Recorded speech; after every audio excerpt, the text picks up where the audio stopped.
Lukas Kapalek, you're world champion. How are you feeling? Cítím se úžasně, ty pocity jsou úžasný. Já jsem měl obrovský sen splnit si, vyhrát mistrovství Evropy a mistrovství světa ve 2 vahách a to se mi povedlo.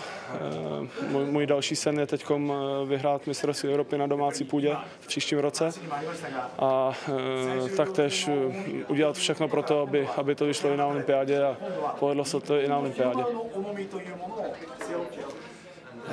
My feelings are of course great. It was my dream to win European Championships and world title in 2 categories, and I hope I will do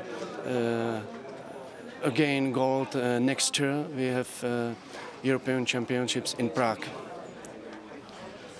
What was it like fighting in a historic venue, the Nippon Budokan? There is a lot of history here. It's the home of judo. What was it like for you to fight here?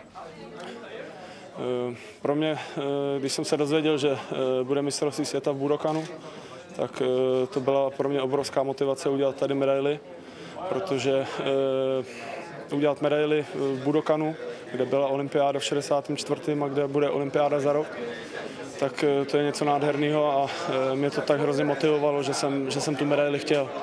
A věřím to, že každý, kdo tady vybojoval medaili, tak to pro něj byla zlatá medaile.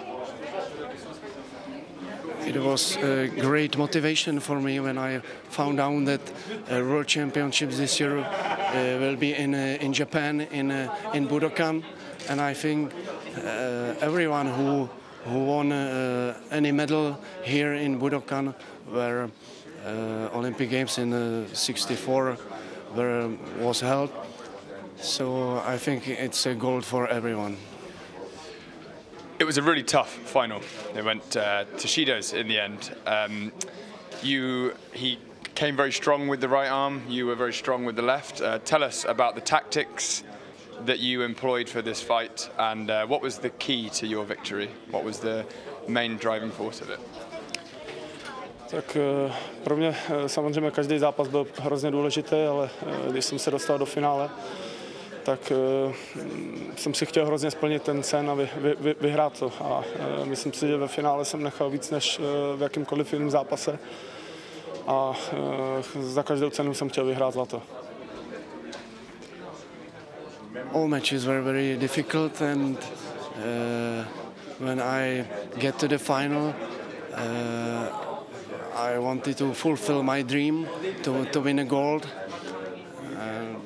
That's it. Thank you very much.